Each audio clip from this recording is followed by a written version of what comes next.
What's up? Hey, Jokes and consciousness. we're back. Enlightened ones. Hello. I was just in my mind, I was grooving for whatever reason. New Kids on the Block came in my mind. And I didn't even grow up on New Kids on the Block. That was before my time. It was like, oh, oh, oh, oh, oh, oh. The right stuff. Yeah. Oh no, I just felt the jingle. Just felt. All right. Sometimes you just feel the music comes up. Yeah, I do that sometimes. But hey, the wrong jingle though comes at the wrong time. Watch out. You know what I mean? Like we talked about, like if all of a sudden like Tupac's hit 'em up comes through my brain. You know what I'm talking about? It is kind of funny when there's a mood switch because the song in your head like is not fitting your environment. Like going to the grocery store and you just got some rap song playing. Yeah. You know, speaking of songs, when we were talking about grocery stores last week, we didn't even give a shout out. Shout out to Checkers out here. Yeah. Yo, Checkers, their music, you want to shop and bop the whole time? Go to Checkers. All right. Yeah. You tell me if your head didn't hit a couple beats. Yeah, I'll have to check that one out. Yeah. Might enjoy shopping more if the beat's nice. What? It's just you're pleasant. You're lighter on your feet, you know? You're having a lighthearted day and embracing the gratefulness of picking up a tomato, you know, or an onion or a potato with love. Like we said, energy could transfer to shopping too. Yeah. Yeah, I don't even know what Dylan's plays. I zoned that out. Exactly.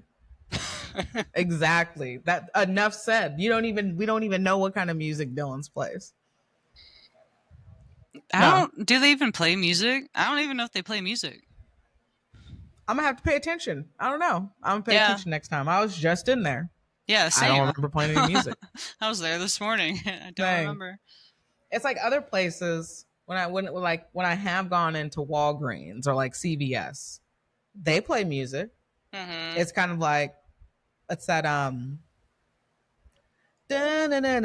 pull out the parking lot. Bop, bop, bop. Everybody knows what song I'm talking about. Everybody knows what song I'm talking about. You usually hear that at like Walgreens or CVS. I believe you. Yeah, so hi, enlightened ones. Sorry, we just got off. I was just had the jingle to talk to y'all. So it's been a week. Here's another week. This hot week. Enlightened ones, I know we're cooking out there. Yeah, I'm definitely cooking. I am sweaty right now. Same. Yeah. I'm just gonna get as the caffeine hits and then we get more excited, I'm just gonna get hotter. Same. Yeah, it's already starting. You were smart with the tank. Let it breathe. Yeah, I've been getting way too hot. Like I need to be in tanks. That's fair. It's been stupid hot. I mean, I know we were talking about how hot it was, right? And you were somewhat starting to adjust to it a couple weeks ago. This week and next week, that's coming up. But this week particularly has been just disrespectful. I've just been mad just getting in my car and I'm just like, the AC turned you're just like, I'm sweating. What if I just took a shower? What was the point? Yeah. My AC in my car doesn't work anymore, so I'm just Dang. I'm prepped now. I adapted to the heat. I've been sitting in the sauna. I'm on with the heat now. Yeah. You prepped it out. You're ready to go. Dang, that makes me happy for you. Thanks. Because dang, I went through a summer with no AC in Fiona.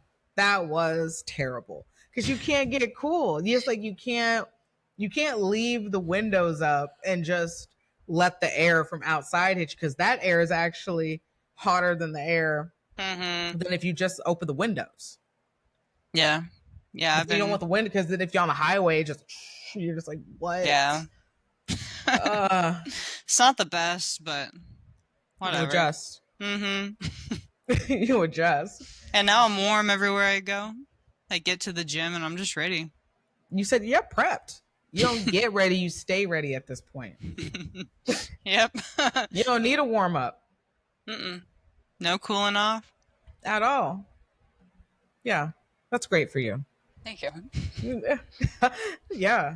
But hey, next week, Enlightened Ones, you better find some popsicles.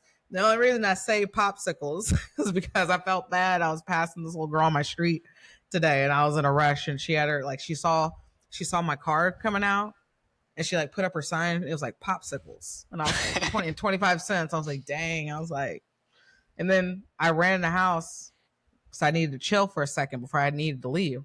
And I could just see her like look at me while I was getting out of my car. And I was like, dang, like I could have went over there and got a popsicle for 25 cents. But I know she's going to be out there continuously, because it's going to be like this, and even more so next week. Each popsicles, find your ice cubes, do what you need to do, because it's going to be a beast. Dang, I might need to hit up that girl's little popsicle stand. Yo, I'll be like, hey, look, like feel like a little baller, give her $1. So give me 4. Or what do you got? A whole box? What comes in a box of popsicles? I just buy the box. I don't know. But then maybe that's messing up the experience. Maybe you're messing up somebody's like the point of hustling, you know? Yeah, you can't buy the whole box from her. You're just at Dylan to go get your own box. Dang, yeah, that's right. That's facts. You know, but these are the things that are okay in life. These are the things we need to have discussions about. We need to talk about, so you know how to act accordingly. One would think, oh, who came by this little girl's popsicle stand? You know what? I'm gonna go ahead and buy them all. She, you know. But then somebody else would be like, you're robbing her business and hustle mentality to be able, like, because you just robbed her talking to multiple more people and getting her like selling chops up because you wanted to buy the whole damn box. And you just couldn't go to the store. You wanted a box, like you said, go to the damn store. And I'm like, you're right. I could get my own box. Yeah. Yeah, because then if you take her box, then she's got to go ask her mom for her mom to go to the grocery store for her to buy another box. So, I mean, we're adults. Buy your own box. Right. That's facts. So in Light Ones, in this scenario, I would just buy the one popsicle. I would just buy the one popsicle, 25 cents. And maybe I'd come back around and buy another one. Yeah. It could be like your daily popsicle. That's true. Whenever I have been on like the sugar-free outshine one. See, I didn't know what kind of popsicles those were. Those could have hit me with like one of them like original Kool-Aid popsicles, like crack. I would have been addicted. I was like, I gotta stay away. I don't know what kind of popsicles they are. Did you ever make your own Kool-Aid popsicles when you were a kid? Oh yeah, those were fun. Yeah, I love doing that. Yeah. But then I always thought they were just like too small. Yeah. They could have been deeper, so you always had to eat like 2. I feel like we had deep ones. Did you? I think so. No, ours were just little skinny ones. Yeah, they're little juniors or something. Oh, they weren't it. Basically, look like just sucking a thumb. Dang. No, we had a thick one when I was a kid. Dang, you had like the double popsicle. Instead of like the single. Yeah. Hey, speaking of popsicles, I saw the ice cream truck driving on the highway the other day. I was like, dang. And not like the ice cream truck ice cream. Their popsicles hit different. Really? Yeah, it's like a sherbet or something. It's not a regular popsicle. Yeah, I don't know. I still think they're creepy whenever they drive by. That is a fact. Yeah. They still are creepy. No arguments there. And could be a front for something else. But do y'all have the Bugs Bunny? Do y'all have the Bugs Bunny? What's that? Popsicle. It's Bugs Bunny popsicle. Just like the Jimmy Neutron popsicle. The They're SpongeBob one? Yeah, they got the gumballs for the eyes. Yeah, I never had those as a kid. We didn't have ice cream trucks because we lived out in the middle of the country. That makes sense, though. If somebody in your town, though, did, they would have been balling. Oh, yeah. Ballin'. Yeah. I don't remember if we had one or not. I don't think so. Dang. Yo, business plan. That person could have been like, in the summers, ice cream truck. In the winter, hot chocolate. Yeah. Soups or soup truck. Yeah, that might work, but like, I'm from a really small town.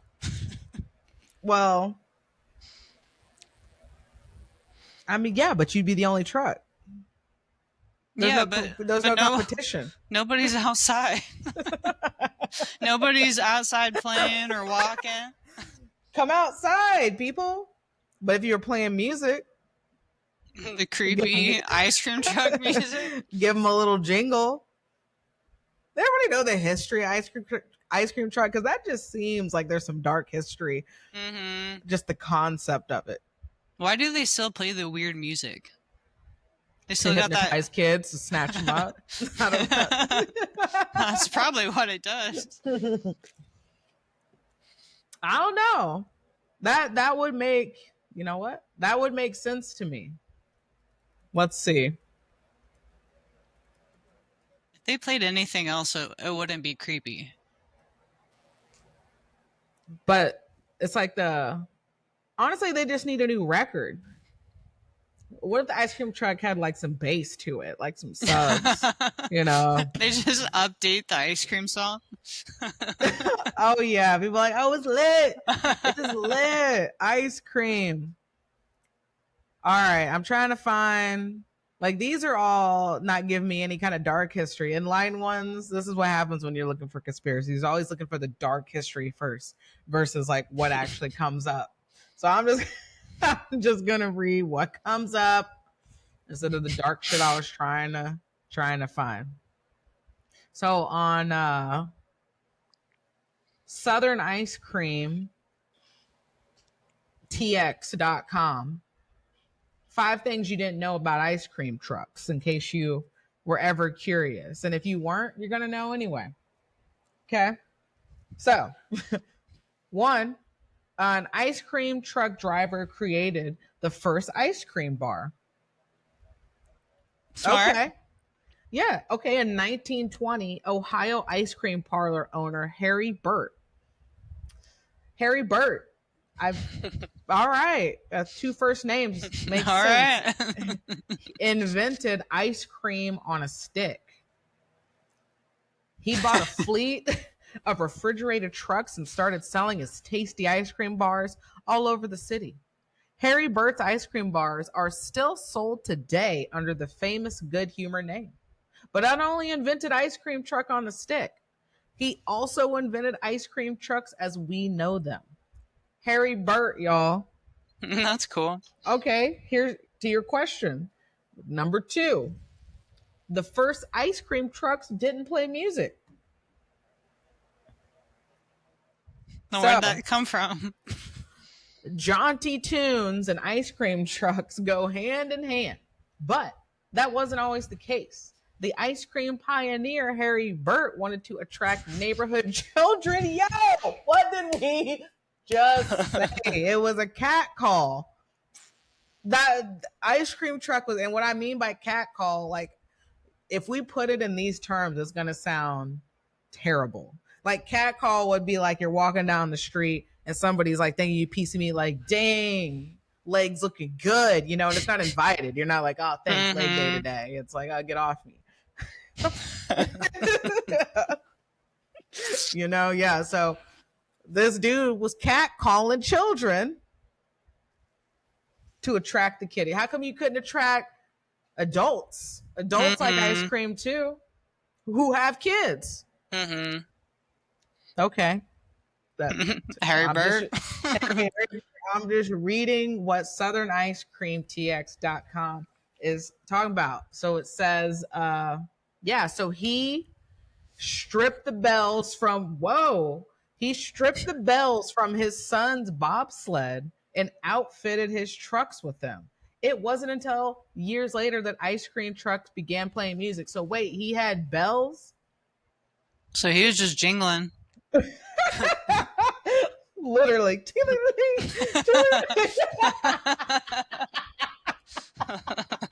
And then the kids, ice cream. All right. You're hitting stimulus too with that little like high frequency little jingle there. Okay, so here we go. In 1973, an electrical engineer by the name of Bob Nichols was watching The Sting when Scott Joplin's ragtime tune, The Entertainer, caught his ear. Realizing it would be the perfect jingle for an ice cream truck, Nichols designed pre-loaded music boxes and sold them to ice cream trucks. So he was like, I can get in on this ice cream hustle, y'all. I got the beats. Nichols was like, I got the beats. Because Harry Burt was like, yo, I got to attract these children, but all I got is bells. What was the song? What was the song again? It is The Sting. All right, I'm going to look that up later. Okay, no, it's called, no. It's called, no, he was watching The Sting. It's called The Entertainer. All right. Yeah. All right. Number 3, ice cream trucks do more than just the neighborhood routes these days. Do they? Because you don't see them. I saw them on the highway. That was it. That was it. Oh, okay. Word. These are just food trucks, basically. Like, you can now book ice cream trucks for events. Bar mitzvahs, birthday parties, and events make up most of the ice cream trucks' revenue. You'll see some trucks parked near playgrounds, that's always a big draw. But pre-booking for events serving ice cream has become a popular way for the ice cream trucks. Number 4, ice cream trucks are banned in some cities. Didn't know that. Whoa. What sort of Grinch bans an ice cream truck, you're wondering? Quite a few.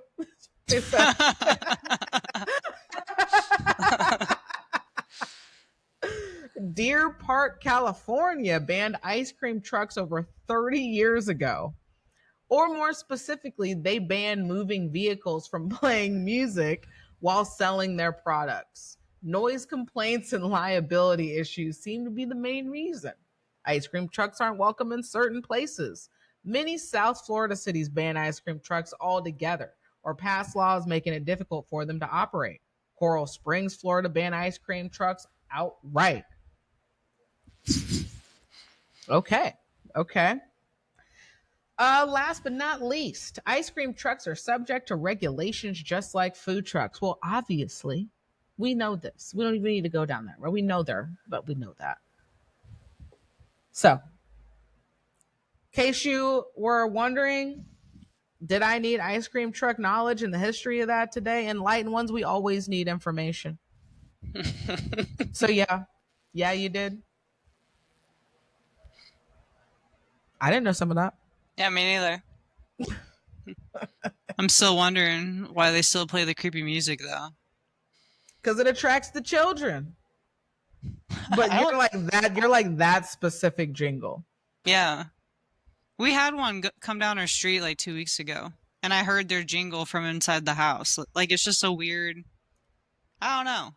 It's kind of a creepy tune. You go down that dark history route. I'll look into it. Yeah. Mm-hmm. We got this in line ones. Don't worry. Kayla's on it. Well, anywho, how's your week been? How has your week been thus far as we're recording on this Tuesday? Yeah, it's been good. I worked this past weekend. That's why, that's my usual schedule. But I'm off now for the next 3 days, so I'm feeling pretty good. Got a lift in this morning.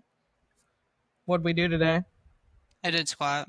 And I rode. I rode for 25 to 30 minutes. Dang, just out here. Yeah. I want to be feeling that probably tomorrow, but. Mm-hmm. Yeah. Yeah. Gotta up the cardio. Yeah, that's right. You're right. All right. Hitting the squats, gonna be feeling that too. Yeah. Yeah, I'm just trying to push it again. Like for this week and then next Yeah. week. Probably just focus on drilling more. That'd be good. Yeah. Just trying to be ready. I was going to skip today, but then I thought about it like, I gotta do something this morning. Gotta do it. You did it. Achieve and kick it. You'll be in tonight for class. Yeah. Yeah, I'm going to try to hit Monday through Friday again this week. All right. Yeah. Yeah, getting training in. Yeah. Yeah. Um, that's good. Starting off strong. Did you get in yesterday too? Like Jen? Oh, Yeah. I didn't lift yesterday. I was at work, but Okay. I went to Jiu-Jitsu last night. Mm-hmm. Yeah, are you still lifting? I did. I didn't get my lift in today. Too much going on. I will tomorrow. I got my lift in yesterday. So that was good. Got my arm day in yesterday.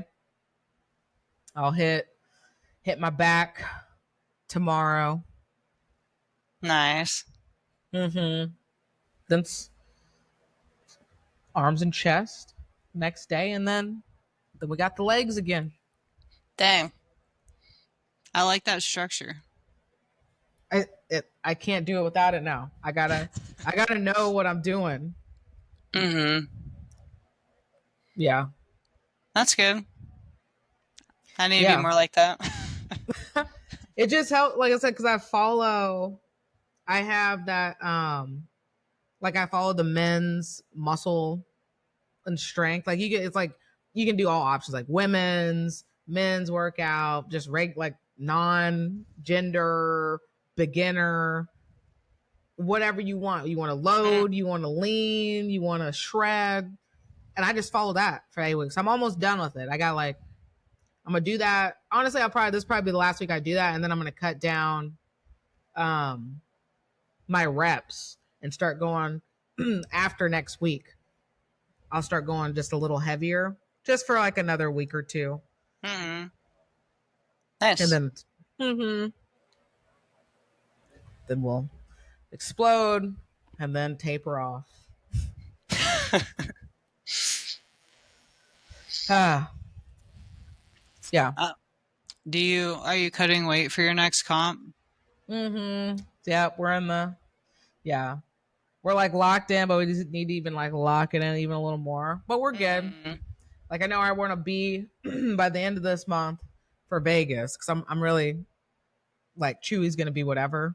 But yeah, for Vegas I'll be fine, but I know where I want to be at the end of this month, which is more so continuing just to kind of cut, but still more push the cardio. Yeah. Yeah, I feel that. Just pushing cardio so we know we're ready. Yep, that's right. It's all about just getting that heart rate up. Yeah, that's what I use the rower for, to just try to like up my heart rate and sweat and kind of build some lactic acid in my legs. Kind of experience that a little bit to prepare me for competing. Yeah, it's needed. Yeah, I feel like I don't roll hard enough every day, or like I roll hard, but yeah, you can't. Like you got to protect your body, or you can't. I don't want to overdo it. So exactly. Yeah, so you just gotta be, finding ways. I did, what was that? Not yesterday, but Friday. I hit after I got done with her, and that was a trash workout. I was like, I tell you what, my body did not feel like. I think the whole week caught up to me, and I did not want to go in. I was like, 25 pounds felt like 95. Like it was just one of those days. Yeah. But I was like, let me still just get it in. And I did what I could do. Took off some weights if I needed to, but like I did been trying to do some of the wind bike too for my cardio, like doing like a couple rounds, but like staying steady, 45 seconds on still pedaling 30, 45 seconds, and then go again. And then, dang. Yeah, that's kind of what I did on the rower. I did yeah. a minute on, a minute off. Yeah, you got to keep that. He's got to keep. Once you, it's like, that's the thing about warm ups, and I think that's also like the thing competing wise. You got to break that first sweat and kind of you have to break the first sweat and hit that first, not max, but spike of heart rate.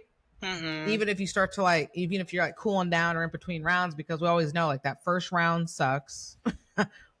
And rolling just in general, like I'm never warmed up off the first round, so I was like, I got to get my it's like the juices got to get going, my heart's got to feel that. Like it's usually like your cardio maybe feels like you go hard your first round, you're like, oh my gosh, I feel like I can't breathe, but then the second, third, fourth round is easier.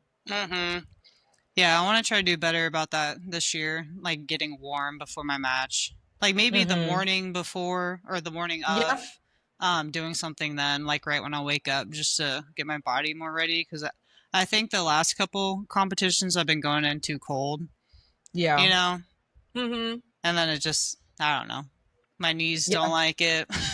Yeah. Well, on separating stuff's like not firing. So I remember, because I don't know what your training was like during but I do remember part of what we would do like track meet wise, like our throwing coach would have us. And I remember like my little sophomore, little freshman little ass was like, why are we lifting before we throw for competition? I was like, I'm gonna be tired. I'd always be worried about being tired before the actual competition.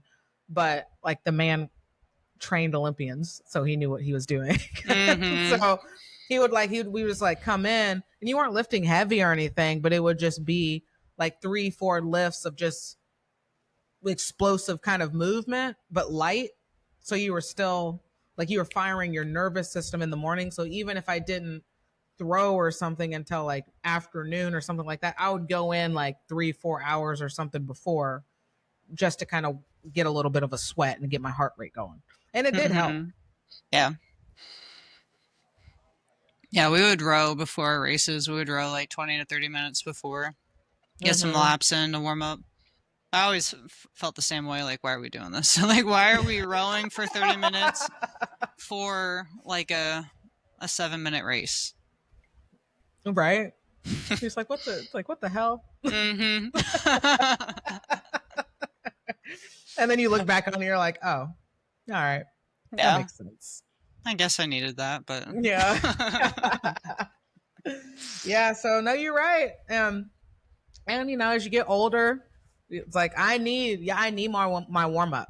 It's not a matter of should I? No, I need it. Yeah. I hate that though. I hate being old enough to know like now I have to warm up. Like I didn't prior, but I get it now. Yeah. It sneaks up on you. Yeah. It's all right though. It is fine, right? Like I said, it's fine. It's good. It's wise. You just more in tune with your body and figure out different ways of adapting. Yeah. Emily and I, we did a soak, soak and sauna and an hour massage. Yeah, couples like our extension, like from our anniversary. That shit was nice. Yeah, that's awesome. Now I didn't like.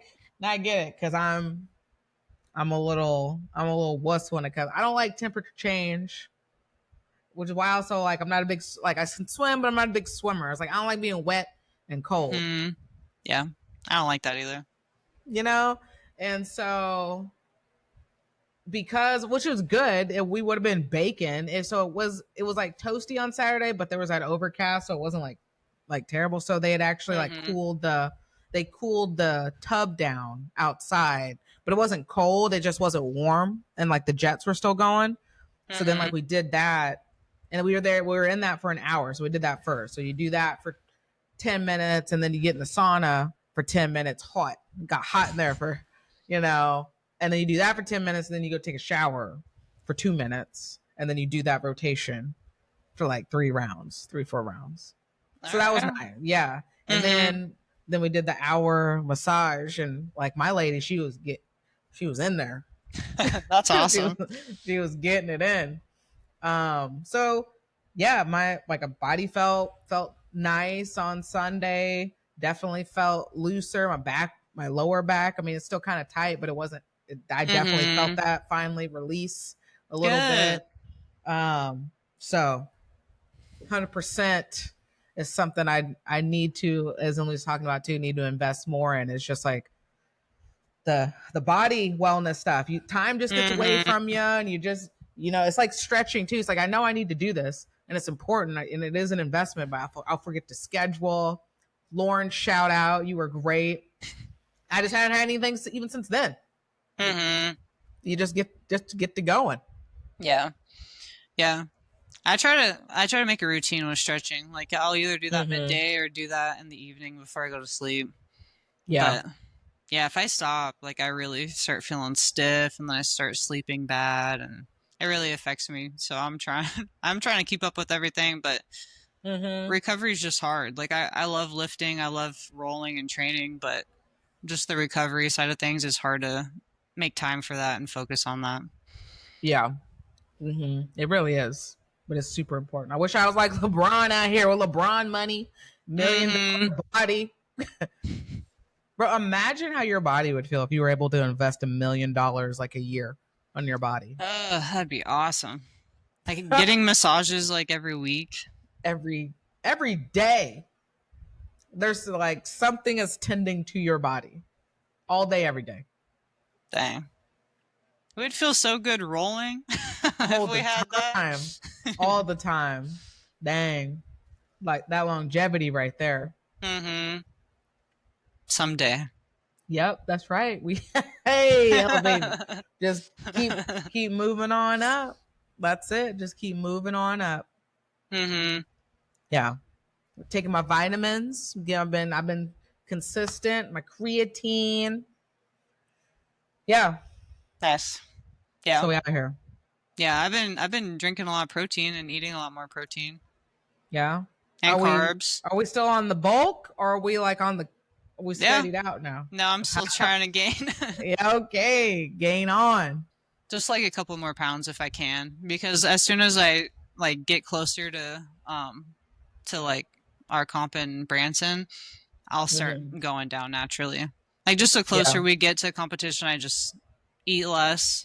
Like I don't know, like my body's used to cutting down before comp, so I'm trying to load up a little bit right now.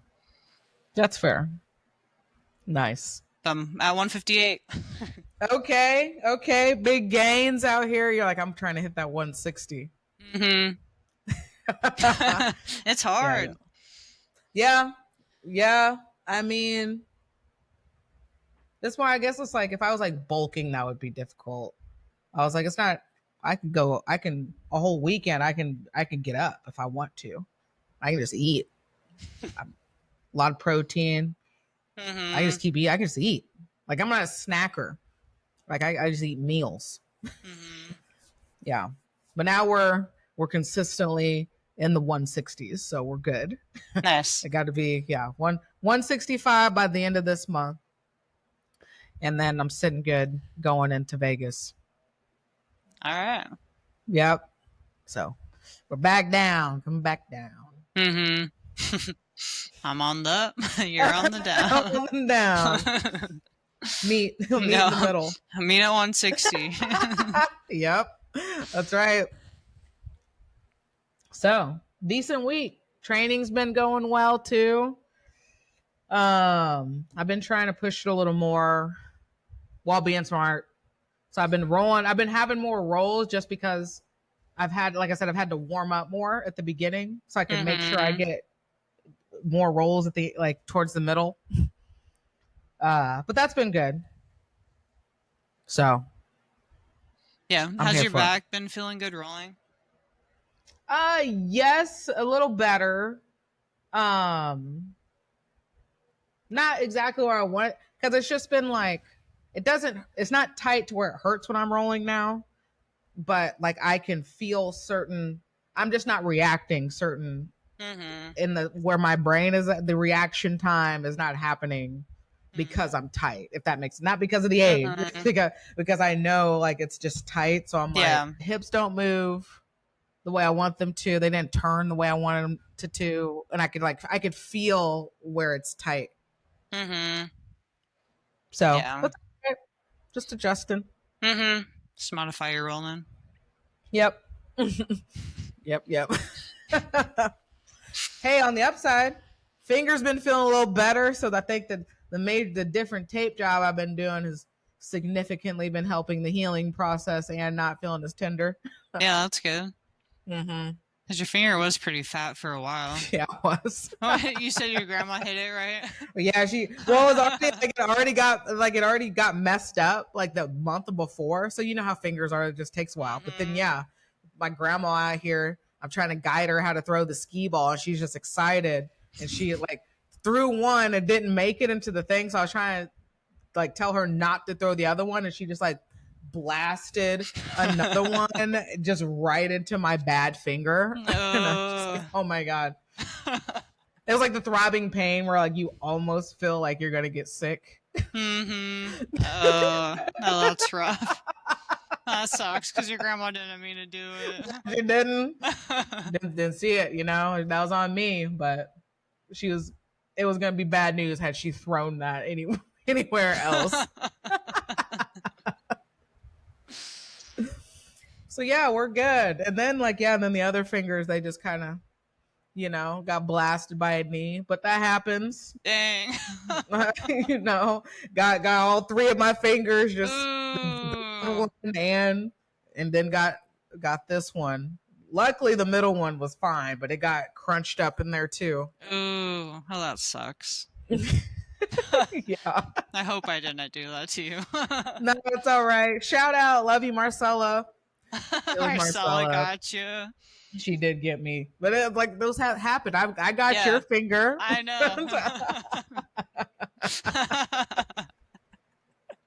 Yeah, man, it sucks when it happens, but it's just like it's unavoidable sometimes. It's just like yeah. We're not purposefully trying to do any of this. No, not at all. We're not stomping on people's fingers. It's just scrambling, getting out, bow, right there.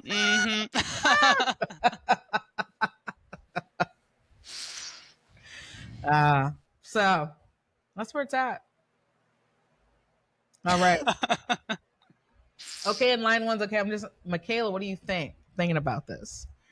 So we got topic of the week when we do that, and we got Zen talk when we do that.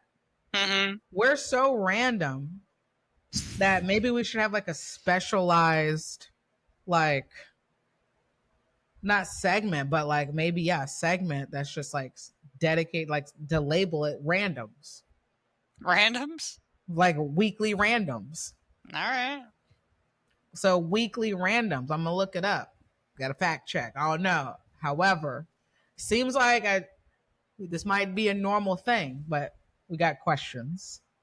Nature, enlightened ones. Remember, if you are an enlightened one, if you're not, like and subscribe, give us a follow. We appreciate you. You got to be one with nature. You have to embrace nature. That is us. We are them. We are one.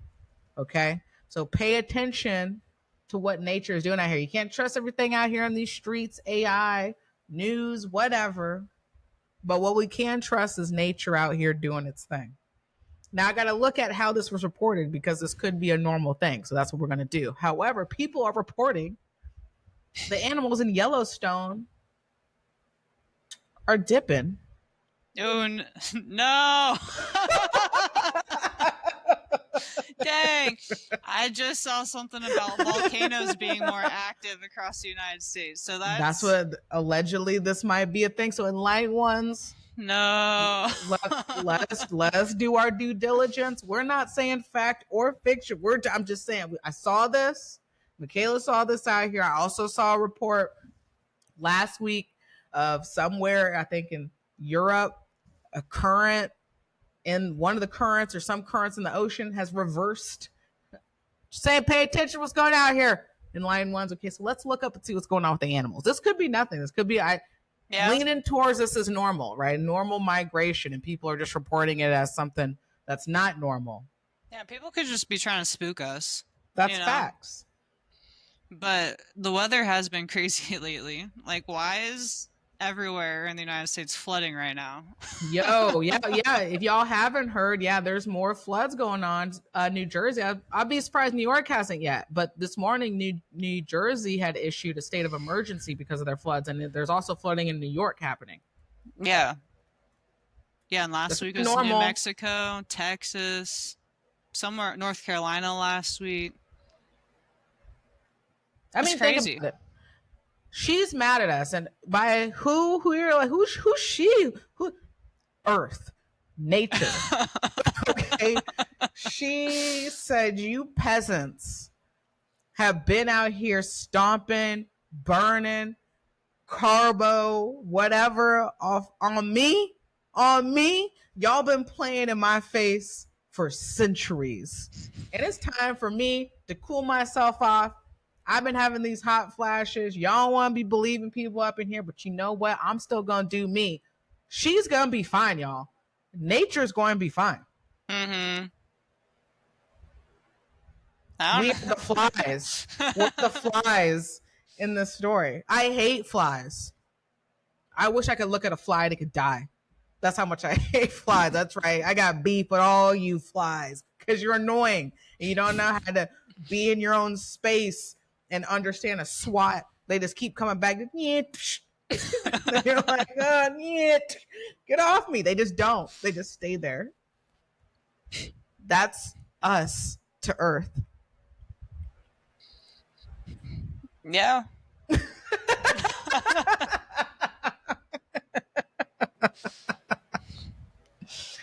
So she's doing what she needs to do for herself. Yeah, you're not wrong. We are just little specks on this earth. Yo, I saw some like terrifying stuff. You want to get scared, y'all. That's why I like scary movies. Like I don't want to be in the stuff, but I want to be scared because I like that feeling. Mm-hmm. So that's why I watch a lot of like, when animals crash out or like when they eat people or attack people. Because that's my number one fear. Oh dang! The animals are going to start crashing out if volcanoes start erupting. Yes, exactly. That's exactly what they're going to be doing. Crashing out. Don't do it. But yeah, I was watching this video or like these ocean videos of like these ships, right? And just wild, terrifying, just open sea. Mm-hmm. I was just like, imagine being in that, not a dot of land anywhere, and just the water, the amount of water. I couldn't look away, but it scared me. I was just like, oh my god. Yeah, I love those videos. I love seeing how just massive waves can get. Yeah. Scary. I used to think when I was younger that I could tread water out in the ocean if I ever needed to. Those currents suck in. Mm-hmm. I didn't understand how big the waves got. The thing is, it's like calm till it's not. Mm-hmm. Yeah, one time we were rowing in Tampa and somebody drove past us with a boat and the wake was so big that we almost tipped over. Oh no. Like out in the bay. What a dick. Mm-hmm. Yeah, we were fine. We stabilized it. And I'm paddling to them. I don't care how long it takes. We paddling to this person. We're gonna roll. We're rolling up. Yeah. So we're sailing up, bro. What's up? We're sailing up.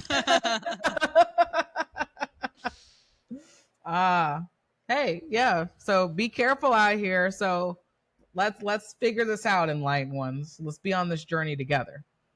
So greenmatters.com. Yellowstone. Home to a wide range of animal life. So according to the National Park Service, almost 300 types of birds, 16 fish species, and 67 different kinds of mammals roam around the park. All right, bet. Why are the animals leaving Yellowstone is the question. According to greenmatters.com, footage captured in the park appears to show animals leaving the park in droves. The videos, which have gone viral on social media, show a number of bison and elk in what appears to be a desperate attempt to exist the park. Or wait, oh, sorry, pop up. Hold on. It got me. All right, here we go. A desperate attempt to, it says exist. I think they mean exit the park. I think that was a typo on there. There you go. Yep. Even grizzly bears have gotten in on the action and they've been spotted making their way out. According to Yahoo, not a trusted source, I don't know, look into it. This has prompted many to speculate the massive volcano under Yellowstone is about to become active for the first time in thousands of years, ahead of what would be a catastrophic eruption. However, the experts aren't sold on that theory and instead are telling those who are worried about it what really matters. Apparently, there's nothing unusual about the mammals or the animals that have been seen leaving the park, since it's part of their seasonal migration pattern. Okay. Yahoo says that the animals are likely moving towards the lower elevation, where they will have better access to natural food sources, as well as a milder weather as the temperature began to turn cooler. Additionally, increased human activity could be pushing the animals to seek other places to hang out, us, the peasants. The peasants, since summer is a popular time for tourists. If that's not enough to soothe your concerns, it's not. Consider this. Yellowstone officials track wildlife movements using extensive monitoring systems. Any unusual behavior would be detected and investigated, neither of which is happening, meaning that what people are seeing online isn't actually a massive evacuation, but instead a typical pattern of movement. Oh no. They also asked what's happening with the mountain lions in Yellowstone. Why are people asking these questions if there's nothing to see? We're just asking questions. Now, do I believe, like I said, do I believe there's a migration app? That is a reliable, strong theory. The critical thinker in me says, don't always believe everything you read. Yeah, because if they were migrating because of the volcano, they would not tell us that. Hey, y'all, we going over here because, it would be one, the animals are going to do what the animals are going to do. They don't want a mass panic. If they would be like, hey, look, yeah, the animals are leaving because shit's about to go down. You know how many people would, one, I don't know why they would just ransack toilet paper for whatever reason. That would happen. Yep. I'm going to stock up on everything, everybody else. That would send people in a tizzy. Especially with everything else that's going on right now. Like, people would be freaking out like crazy if we knew that Yellowstone was prepping to erupt. Yeah. You know what I'm saying? Yeah, that'd be bad. But where would people go? The East Coast, Exactly. Absolutely not. See, here's the thing. We think about these floods, right? Oh no! Yeah, we got floods on the East Coast. Yeah, we got and shit's burning on the West. So where do you want to be? Right in the middle. Where Heartland, baby, the Heartland. Okay, so my thing is kind of like, okay, look at these floods. Then they're talking about this water, right? We've never seen this amount of rain and once in a lifetime or whatever. Like, it just came, but y'all been having flooding problems. And all of a sudden, right, New Jersey, New York, all of a sudden it was like here, but it wasn't. Okay, that tells not just the amount of rain. They keep not talking about the infrastructure. Right? That's like, it's almost like knowing that your toilet overflows and then like being surprised when it overflows and stops working. Like, it's not that because this person came in here and just like did what they did and just ruined your toilet. Like, it was already prone to overflowing. Like, this once in a lifetime person that came in here.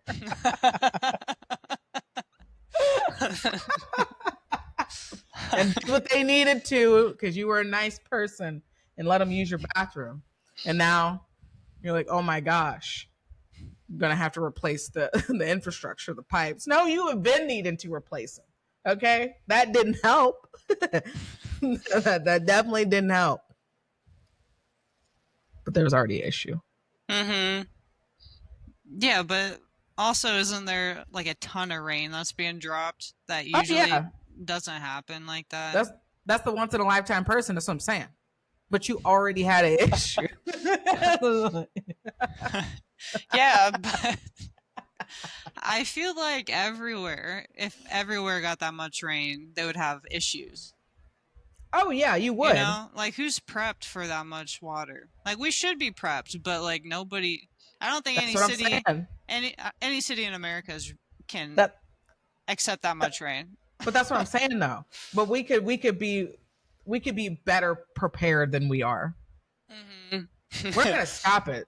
Are you still going to get a kayak to prep for the floods? Honestly, yeah, it's looking great now, isn't it? All this water, you might need the kayak. You're not wrong. I just watched an interview from a lady who was in the floods in Texas. She says she woke up and her bed was floating. Like that's how much water was in her house. She just woke up and her bed was floating, and then she got up and got sucked out the door because there was so much water in the house, and she just climbed a tree. So if she had a kayak, maybe she'd be able to get in the kayak. I don't know if she would have got to the kayak. That probably would have been. Yeah, but I don't know. It's not a bad idea. You gotta be prepared. People stocking up on TP. I need to get a kayak. And people got a paddle boat or a paddle board. You're done. What is that gonna do? Oh yeah, nothing. Can you imagine though kayaking down like the Guadalupe River when it was flooding like crazy? Yeah, that raging water. Yeah, that'd be maybe done.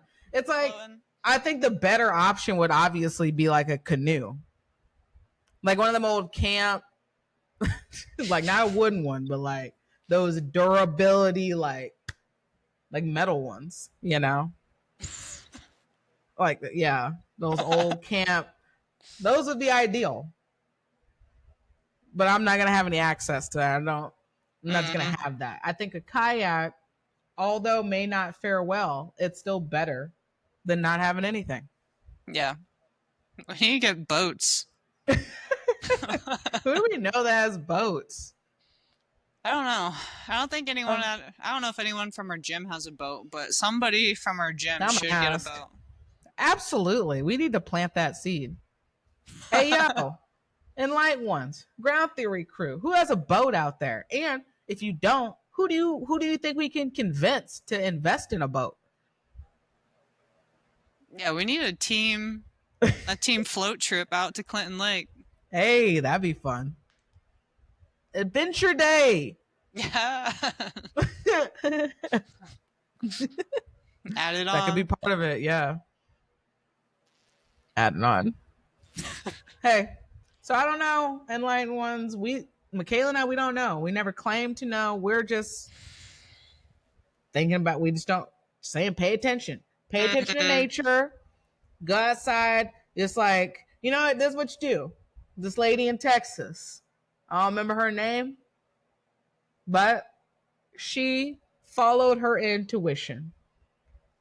She was out Texas, same place everybody else was. She's with her kids. She's looking around her family. She's like, now this is just a reenactment. Okay, you're gonna have to look the story out. So this is just my reenactment. She's looking around. She's like, shit, this doesn't seem right. This water looking like it's coming up a little too quick for my liking. Nobody else's. Oh, y'all coming in? Y'all coming in? And it's looking like this? Hey, round this shit up. We're out. Got herself and saved them. They got out. Good. She looked around her surroundings and just peeped. Her intuition was like, shit does not seem right. I haven't heard nothing on the weather or nothing like that. I just talked about rain. Nope, it's not sitting right. Let's go. Yeah. I would have looked at my phone and been like, nothing's nothing's on my phone. Going back to bed. Yeah. That's fair. See, now you know you always gotta it doesn't always pass the eye test. That's all I'm saying. Mm-hmm. Yeah. Yeah, it's scary though to know that your town could flood. Yeah. Like Lawrence would get destroyed if. Oh, for sure. I mean, it flooded like 6 years ago, and that was all The right North because. Lawrence. Mm-hmm. Or like all of Lawrence, or maybe it was like 7 years ago. Whenever like the lake was really full, the rivers were Oh really yeah, full. yeah. Mm-hmm. But that was over like a 2-week span of rain, so I can't imagine getting that much rain, like so much in one night to cause flooding. Lawrence might be wrecked. It's so hilly out here. Yeah. Well, and they just they tried. I guess we'll see how it does. They did redo like the flooding system and the stuff like under because like our street on Alabama got destroyed a couple years ago to like do all the shit underground. Yeah. Well, hopefully we're prepped. Hopefully we Oh won't need no. those kayaks. But might have to look at some sales. You know, might have to look at some sales. Be aware out there, enlightened ones, is all we're saying. So, for weekly randoms, there you go. Yeah, I like that. Yeah, you like the weekly random? Yeah. That's all I have on that. All right. I want to look into the volcanoes after this. Do that. See what's going on in these streets. All right, enlightened ones, we're getting to our content for today. UFC news updates. We had Derek Lewis last week, the Black Beast. I didn't pick him, but he got the KO, the controversial finish. Mm-hmm. Did you watch it at all? No, I didn't watch the fights. I just saw his knockout. Yeah, they're actually like from what my brother and my dad, they're going off in the group message, but I wasn't. I was at the spa, doing my thing at the sauna things. But I heard it was a solid fight card. So you had Derek Lewis won by KO against Taliesin Teixeira. I don't think it was a controversial stoppage. I mean, I guess you could have let it keep going for him to get knocked out cold, but rewatching it, if you're taking blows and like you're having to pull yourself up on the cage like through with your fingers and you're like wobbly, you probably don't need to take another few punches. Yeah. I don't know. But that put Derek Lewis back in the win column. Wonder Boy lost to Gabriel Bonfim, I think Calvin Kattar got the brakes beat off of him by Steve Garcia. I think he's done being in the top contender conversation. And then these other ones, I mean, we'll see who's on the prelims. Because we talked about it. So Lauren Murphy won by decision against Eduarda Mora. And Fatima Klein got the KO against Melissa Martinez. Nice. Yeah. So that was last week. But this week, what we got this week? No. Dustin Poirier, Holloway 3. Oh, nice. Yeah, Poirier's retirement fight. So, right, we thought last week, but this is actually the week that it is. Enlightened ones, if you're into it, check it out. We're at the time where like these. I mean, I know when I started watching it, or not started, but like I followed his whole career basically. Him, Max Holloway, Charles Oliveira, like they're at the tail end of their era. So we're gonna start seeing more of them retire, and it's just like a wild thing to see at this state. So be the last walk that Dustin Poirier is gonna be making. Yeah, do you think he'll come back or this is it? Well, we say I don't know. When it comes to fighters, their retirement is never. We know it's sometimes most of the time it's short lived. They like see a fight and they're like, oh, I still got it. Or like being out of competition, it's hard. They want to come back. So I don't know, maybe the right money or the right opponent. But right now there's just like, there was nobody for him to fight. Is not going to be getting another title shot. I think he has like 3 or 4s, 0-3, 0-4 in all of them. So that doesn't diminish his fighter status or anything, but like, yeah, he's not, unless he just wants to fight and put on entertaining fights, he's done with the title run in at least that era. So I don't know. It would be interesting, but if he loses, because Max Holloway obviously is not going to just like let him win because it's his retirement fight, and this is going to be the 3rd time they fought, and Max is going into this 0-2 against Dustin. Do you really want to go 0-3 and then this dude's about to retire? I'm never going to be able to get him back. I saw that for UFC Noche, Raquel Pennington's gonna fight on that. Way to bring the card down.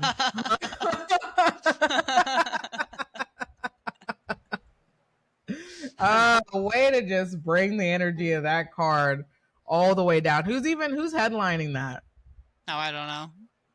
Dang, who's she fighting? Norma Dumont. Norma's about to beat the brakes off for her. Yeah, this Norma time. Rocky's about to get rocked. Yeah. Rocky. You know what? Nobody, like I always say, nobody like heard that news and was like, oh, I'm gonna tune into UFC Noche now. But you know what some people just did, just like I did? It was like, oh, I don't even know if I'm gonna watch it now. Though I definitely skipped that fight. There was no value added to putting Raquel on the card. Damn. Well, maybe Norma might chase her down though. Norma, I gotta say, yeah, I'll be watching for Norma. I watch for Norma. Yeah, beat the brakes off of Rocky. I want to be confused because I still am. I just want continual affirmation as to why and how she was even the champ at one point in time.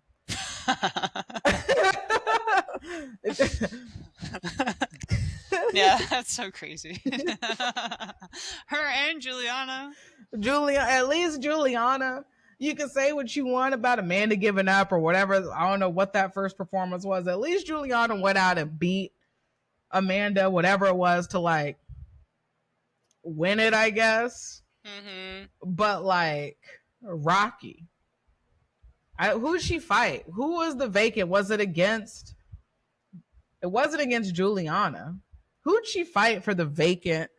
Because like we said, like her homegirl Amanda retired, so she didn't have to feel bad for beating her ass again, just to be like, go back down the ranks. But if you want to be your contender, I want you to get the chance to get the title. I'm gonna be out for a year, and you go ahead and do what you need to do in here. Who'd she fight? I don't remember. Exactly, and that's the problem. We can't even. We don't even have a memory. I can't even get a spark to pull from a log of what she was even in because she's boring. Yeah, and you can recall like every John Jones fight, but nothing comes up. The only thing that comes up for Raquel that I have in my mind is when she was getting her nose just caved in by Amanda when she lost. That's what I remember her from. I don't even remember what fight she did. What was the fight that she lost? Her last fight was against Kayla. I don't think so. I can't remember. I don't know. I'm staying on business. Say something to me, Rocky. I don't care. These are my facts. These are my facts. Come at me, Rocky. Come at me. Not gonna change what I said. I already said it. It's already out there. That's why.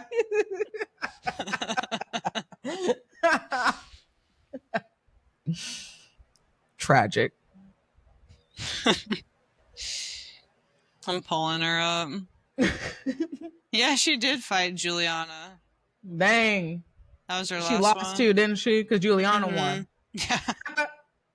In Oh, 2004. yeah, it was the controversial one. Because she was like, most people thought I won. That's your fighting style. Nobody knows. Did you win? Or nothing stood out. That's how Juliana became the champ, right? It was beating It is. Raquel. Yeah, that's how. Yep, that's what it was. It was a 5-round split decision for Juliana. And then I'm saying they probably gave it to Juliana in that because it's like, look, we can everything's done if Raquel, yeah, just like no, nothing's happening. I'm sorry, in line ones. It's just, man, her fights are just. Why name her Rocky? She can beat up. Because she gets beat up.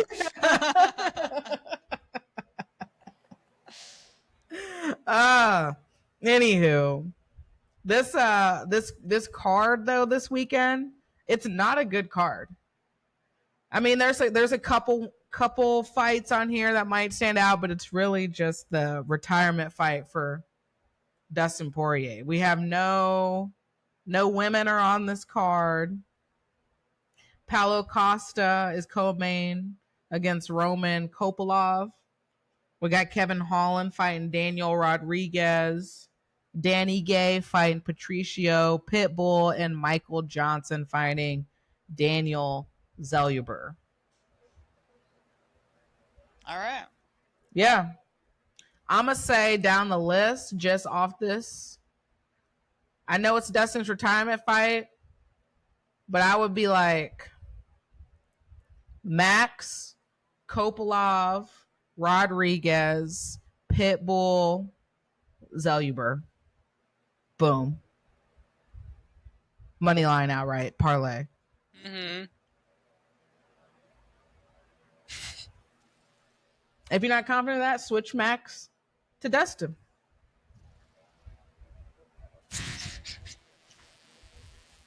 Or you could say, what? I know it's going to go at least to a round 2.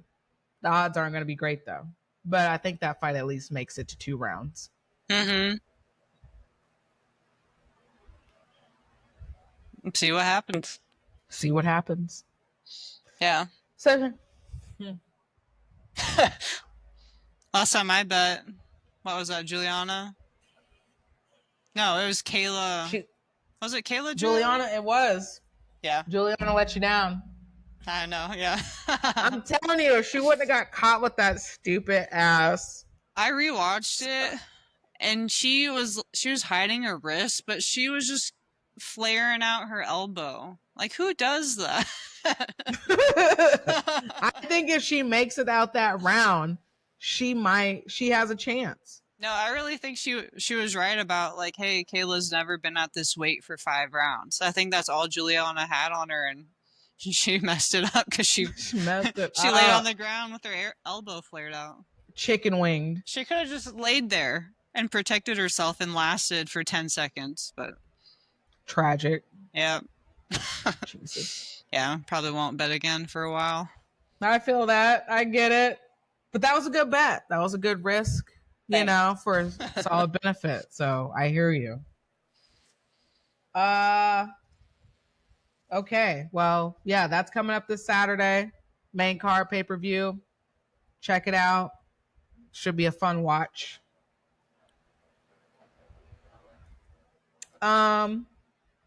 UFC at the White House. Did you see that?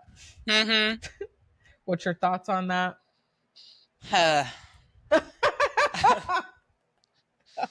don't know. I just think it's ridiculous. Like, it's weird. Right. Yeah. I don't know if we talked about this last week or I was talking about it to somebody else. I was like, it's the same thing of like, we don't have like, there's not NBA at the White House. There's not MLB at the White House. Like, why are we, again, it goes back to July 4th about Americans. And we don't even have any American champions right now. People, Mm-hmm.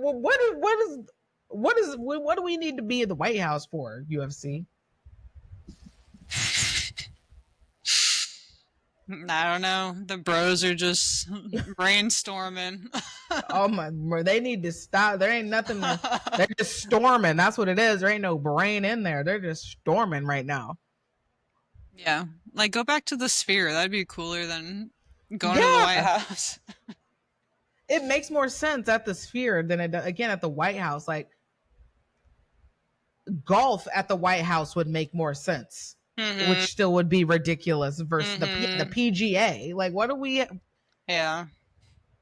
Again, when I say assess your surroundings, enlightened ones, kind of what I'm talking about. Stuff just doesn't sound right. You're like, wait a minute. Yeah. Like it just seems like something from a movie. Like how ridiculous everything's getting. Like, oh, UFC at the White House. Like, what's next? Like bowling at the White House? Sports at the White House? Field day? Some shit like that. Field day at the White House. Yo, I'm telling you, this is we were watching what were we watching? I was like, yo, this is scary. This is so scarily accurate right now. I don't know whether to laugh or just be terrified, but I'm a big movie person, like 90s movies, 90s eras, music, love the 90s all day. So Emily and I, we got this list. We're watching all these movies from my time, can quote all these movies. So we're watching, I think it was a barrage of Nicolas Cage movies we kind of watched. Nice. Like. It was honestly one of my all-time faves, Face Off. Love that movie. So good. Nicolas Cage and John Travolta. And then we had watched Con Air, where you had the long hair, the criminals on the plane. I haven't seen that. Oh, what? Oh, you need to see this one. I think it's on Hulu. Classic Nicolas Cage movie. Oh my gosh. Again, terribly good. A great movie. But like you notice in like these 90s like flicks and stuff, in Independence Day, not Nicolas Cage, but we'd also watch Independence Day, Jeff Goldblum, Will Smith, all that. And so when you're watching these 90s shows, and I'm thinking now, fast forward 2025, I was like, oh my God. The people that grew up, and not even grew up, like the adults who were adults during the 90s and were watching this, of like, you look at all the 90s, America was the best. All the other countries are like, what's America gonna do? America's gonna save the world. And like the police were like, police or special agents, or if they depicted a certain kind of persona, right? It's like they were cosplaying what they thought special intelligence looked like or the president was, but it was like a movie. I think they think it's like a reenactment of like, I always want, this is what I thought this was. Like if I was the special agent and I was watching this movie in the 90s, I imagined cosplaying that, and now I'm actually in the special agents. And I'm cosplaying what I thought it was, because this is what it showed me in the 90s, but it's real life now. That's what I'm seeing. I'm like, oh my gosh, we're in a 90s movie right now. Ooh. But it's not funny. Yeah, we are in a 90s movie. Oh, that's crazy. Yeah, I was watching iRobot the other night. Scary. Like I said, that's just a documentary. Like it just telling us what's about to happen. Yeah. Oh, that's crazy. Oh, what happens in 10 years? Will we be in a early 2000s movie? Ew, I hated the 2000s. The early 2000s. Oh no. The style. Apparently that style I heard is we've gotten out of the 90s trend now, and people are circling back to the 2000s. I'm like, there was nothing about that style and era that we want to circle back around to. Yeah. We're kind of circling through eras really quickly too. As I remember, just maybe 5 years ago, college students were dressing like the 70s. And then like last year was the 90s. Yeah, so that's what I'm saying. Every 2 years, we're going through a new decade. I'm just like, well, what's after the 2000s? Like, because if you cycled back starting in 2010 or whatever, then like, are you just, we're back to the 60s, 70s again? Dang. Let's go back even further, the 50s. Whoa, it just stays in the 1900s. Never into the 2000s or before that, just fashion, 1900s. That'd be wild. Should be so hot. All itchy. I can't show her legs. Can't show ankles. No, don't show no skin. Just right here. Yo, you imagine having to like roll in like a heavy ass hot dress.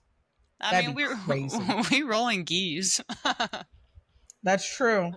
That is true. Yeah, when I was in middle school, we played against an Amish school, and they wore skirts and bonnets for basketball. I imagine that's what it would be like if we went back. I wish I could see like it has to be somewhere on the internet. I wish I could see like an Amish team. I want to see an Amish basketball player cross up somebody. Like cross up in a full bonnet and a skirt cross up. Better yet, if they could dunk, oh my God. Imagine an athletic Amish. Like I'll watch the whole season. I'll watch the whole season. I'm sold. Yeah, I don't know if anybody took video of our basketball games back in middle school, but they had some good point guards. Like there's a couple girls that were real athletic. They'd be dribbling through the shake and bake out here. Dang.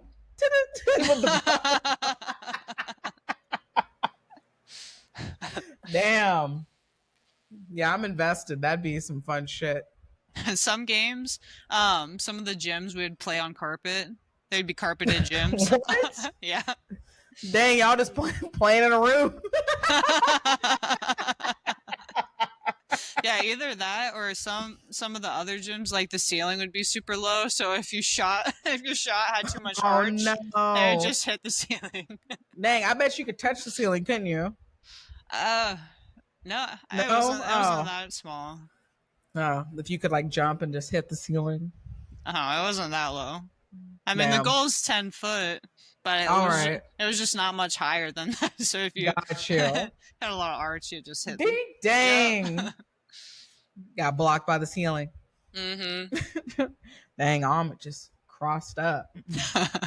Yeah, somebody has to have video. I'll ask. Somebody's got video of that. So, yeah, it's wild out here. We're circling back around, y'all. Sorry, we just. How we even get on that? I don't know. I don't remember. Oh no. Oh, the White House. Oh yeah, yeah. Sports at the White House. Sports at the White House. Yeah, I don't know. Yeah, the jury's up, but I'm not here for it. We'll see. Yeah, we'll see. Maybe John Jones will come back for that. Oh my gosh, this dude, stay retired.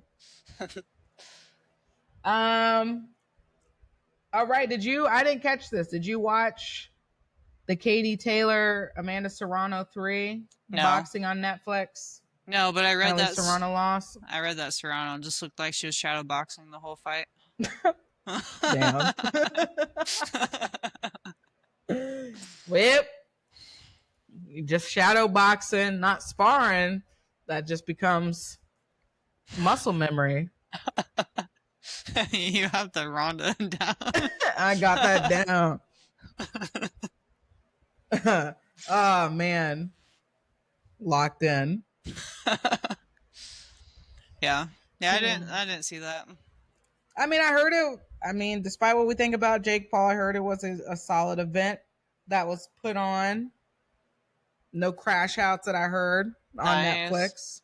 So, guess we'll continue to see what happens with that. Yeah. Craig Jones, you see any updates on that? Have you seen what's going on? Mm-hmm. Yeah, him leaving the B team.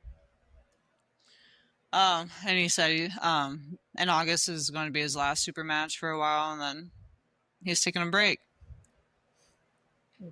Yeah, what are your thoughts on that? I just saw it like not that long ago. Yeah, I watched a couple interviews with him, and he said he's just like ready to take a break and kind of hand off the B team to the other members and let them run the gym. And he said it's just a lot trying to like run a gym and also train fighter, like getting other people ready for fights. And Oh yeah. he says there's just not a lot of profit in running a gym when you have athlete like competitor. You're training competitors because they're always just busy, and you Mm-hmm. like being a gym owner just takes a lot out of you. So I don't know, it makes sense. And he said he just wants Yeah. to travel, just take some time off. Mm-hmm. We said he was dipping out of America. Mm-hmm. He said bye. Yeah. Um. So yeah, I was trying to pull it up. Yeah. So on MMAmania.com, as Michaela said, BJJ star Craig Jones to retire in B team after CJI 2. Yeah, closing, rebranding, wanting to do some other things. So B team is going to be taken over and rebranded. It's going to be ran by Nikki Ryan, head coach. Nikki Rod will be there. Ethan Crenliston and Damian Anderson will also be there. He said, "Me, I'm out of here." He said he's got one competition match left and he will be leaving America after August 31st. I don't know what I'm doing, but you will not see me again. Yeah. You already know. Gordon Ryan had to react. Did you read his reaction? No, I haven't So seen that. so Gordon Ryan says, um, good news, everyone. In less than a short 5 years, nearly everyone who left the greatest combat team that has ever existed to form their own team has now also left that team, Ryan said. And almost all who left have asked to rejoin Kingsway. Even people who didn't leave have asked to rejoin. It's worth noting that B Team will just look to be doing a simple rebrand and continue with the same core team as Jones retires. Before this, Ryan himself has also rebranded their gym from New Wave to Kingsway after seemingly retiring from competition himself. The rest of Ryan's post says, I guess they aren't happy with their leader romanticizing cocaine and losing constantly. Or maybe it's the fact that seeing Bigfoot on camera is a more likely catch than seeing the leader of the gym actually at the gym, Ryan wrote. Or maybe it's the fact that the leader of the gym is traveling the world partying while the real members run the gym. Or maybe it was their leader throwing both the Rod boys under the bus for his own publicly perceived morality.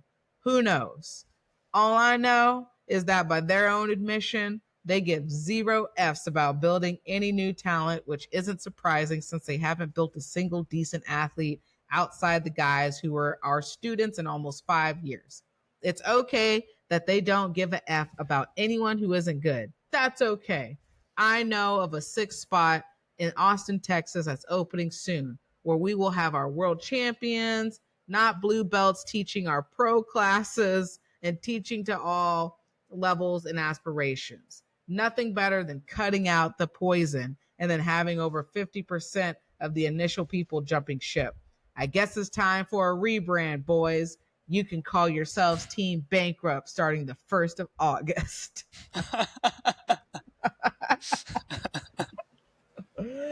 In true Gordon fashion. Yeah, That's what the man said. I'm sure he read it like that too, typing it out. Oh, for sure. He's like, he probably feels so. I don't even know what he has to feel validated about. This doesn't, nothing about you. But clearly, they've remained on your mind and in your mind rent free. Mm-hmm. Yeah, I do wonder what's going to happen when Craig leaves and there's no more CJI. Like, is Flo just going to take over again? You know, That's a really good question. Or is it going to be like UFC versus like ADCC? Well, the UFC is trying to. I don't know if the UFC would merge with ADCC if they continue to still want to monopolize, or at least trying. They're not saying they are, but in a way, they are trying to monopolize the jiu-jitsu grappling space. Yeah. And then if Craig's done, then there's no more pit. So then we got the UFC's bowl. I guess that becomes more unique if Craig Jones is done. But Facts. I don't know. It doesn't help that Mikey's like the face of UFC BJJ, and Mikey's claiming that Moneyberg got his thing, his black belt in 3.5 years. Oh my gosh, Moneyberg. Yeah, let's get into that. Yeah. I know you got thoughts. Well, I'm just mad. I'm mad that I listened to Mikey on a podcast without knowing who Moneyberg was, and I just assumed, like, Mikey's a black belt. He probably knows when somebody else is at black belt level. But he probably got paid $3,000 to say that. That's probably all it is. Icky, doesn't it? Mm-hmm. Every time he mentions Moneyberg and black belts, he probably gets paid. So it adds to the algorithm or whatever. Yeah. Yeah, you're not wrong. It's just annoying to then like know who Moneyberg is, and like I looked at his YouTube channel. He does a podcast, like he has a bunch of different grapplers on, and they sit in front of like in a garage in front of nice vehicles, and he talked about money for the first 2 minutes, so I just stopped watching. You're like, hell no. No, but he's not a black belt. Absolutely not, right? And you know, I think that we'll get into it here in a little bit, but that's, you know, it's kind of part of our topic of the week of earned in silence. But he did not earn in silence. He earned out loud. And what you said, it was exactly spot on. And this is exactly what I was talking about last week, right? Of here's somebody who has spent the time on the mats, who very respectful or respected black belt in Mikey, despite what you think about him. The Gordon Ryans, there's who else? Gilbert Burns, former UFC fighter, right? He's very well known, former ADC champ. Like I think Gilbert Burns also maybe has IBJJF championship on him too. So these are legitimate, respected black belts vouching for this person, which makes it even more egregious because it's like you're shitting on the journey. You're becoming part of that system where money can buy this. And let's throw out the terrible the footage of the terrible, because that was nuts right when we saw that. Yeah. Right. I'm like that. I don't care if you've been doing it 2-3 times a day for 3.5 years and you can beat black belts. So you're still not the 3.5 years of knowledge. I'm not coming to you asking you for knowledge. You know what that's like? Maybe you're not going to draw this compare. People are going to be like, dang, you always trying to draw a comparison. It just comes in my brain. But it's almost like, look at LeBron. We just talking about LeBron in basketball. LeBron, we can already, despite what you think about him, Michael Jordan's my dude, but LeBron, arguably one of the GOATs. Okay, cool. In his sport. You would respect his knowledge. Despite what you think about LeBron, you respect his knowledge of basketball. You understand, like, vouch. He talks. He knows what he's talking about. Now, he's on age-wise. LeBron's still LeBron. But let's say got this new prospect coming up. Played some AAU ball. I only have like a couple years in college. And I can dunk on LeBron. Oh, so I can dunk on LeBron. I don't know if I can beat him, but I'm making it pretty competitive. Okay. I'm not going to take the knowledge of this person who dunked and maybe could beat LeBron in his span in his career right now over LeBron, who has over 20 years in the sport. Yeah.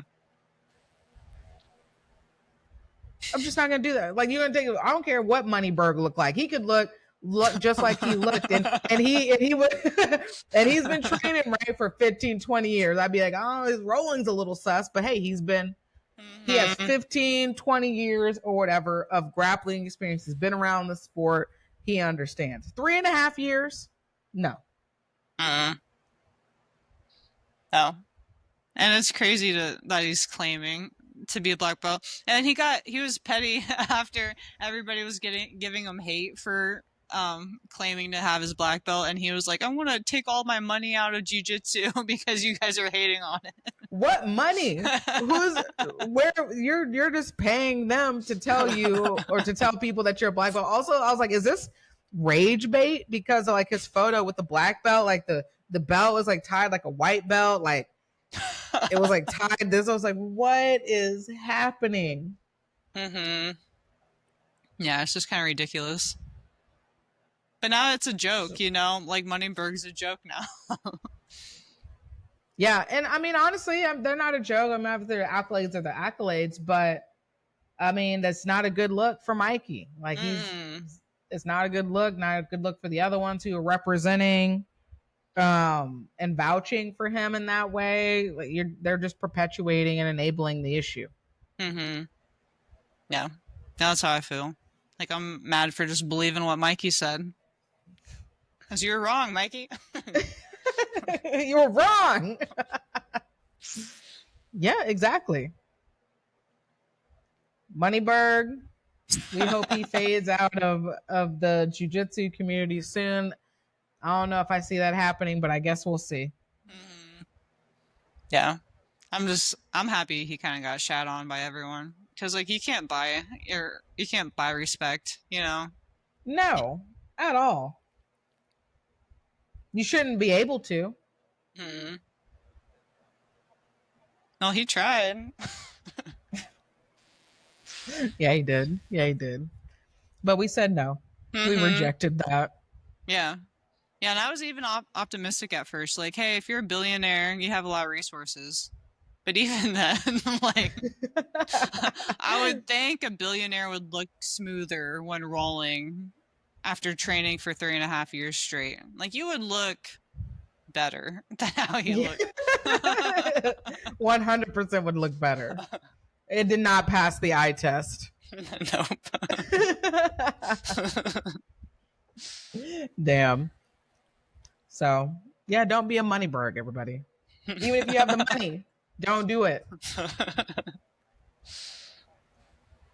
Well, I think that's a good segue unless you got anything else for content.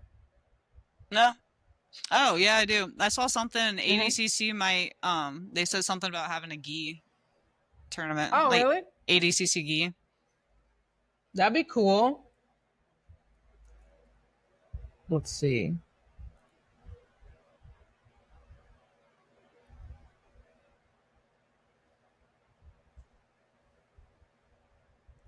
A gi knockout tournament, maybe. Yeah, I don't know. I didn't look into it. I just read something real quick. Okay, I see it. jitsmagazine.com. Mo announces he's working on doing an ADCC gi event. So the former ADC head organizer has just announced that he's working on the gi event for the promotion.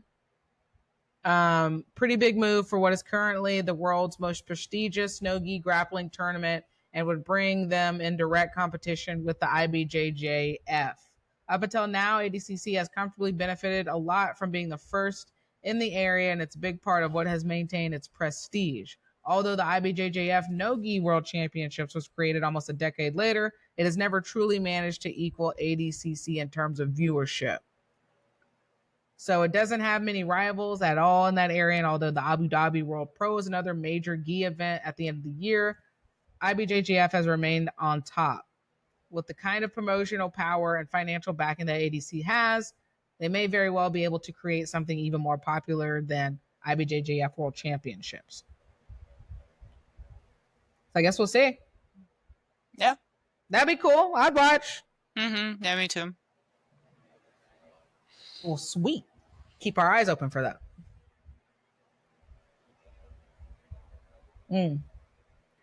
All right. Well, transitioning. Let's get to our topic of the week. Because damn. All right. Well, I think solid segue. We were talking about Moneyberg.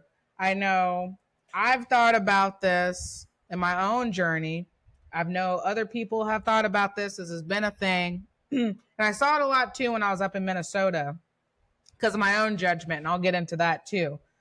But earned in silence. So, meaning, am I feeling like I got imposter syndrome? I'm about to get promoted or I have gotten promoted and I'm not feeling like I deserve or I'm ready or not ready. I think maybe a lot of us have been there, if not all of us. I don't know. Have you ever dealt with this? Yeah. I deal with it off and on. Probably like all the time. Yeah. Right? I was like, I don't think it leaves. Yeah, I was even thinking about this the other day, like thinking back to like when I first started and like you were a purple belt. I don't feel like I'm at that level now. You know? It is weird to think. Well, and I had just gotten my purple too. I think like a couple months or something before, like the month before. Yeah. I mean, I know. As when I started, Matt and Heidi were purples. Yeah, that's crazy. So just like getting beasted by Heidi, I'm like, I'm never gonna get to this level. Like thinking that, right? And so then you're like a white belt, and you're also looking at the blue belts, and you get your blue, and you're like, imposter. Should I be here? I don't think I'm ready for it. But you gotta own it. You gotta own that belt. You gotta own that level. Yeah.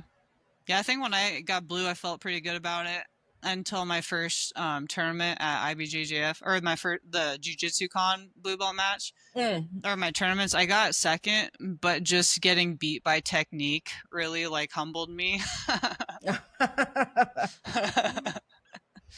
Yeah. Oh, yeah. Because it is different, right? Yeah.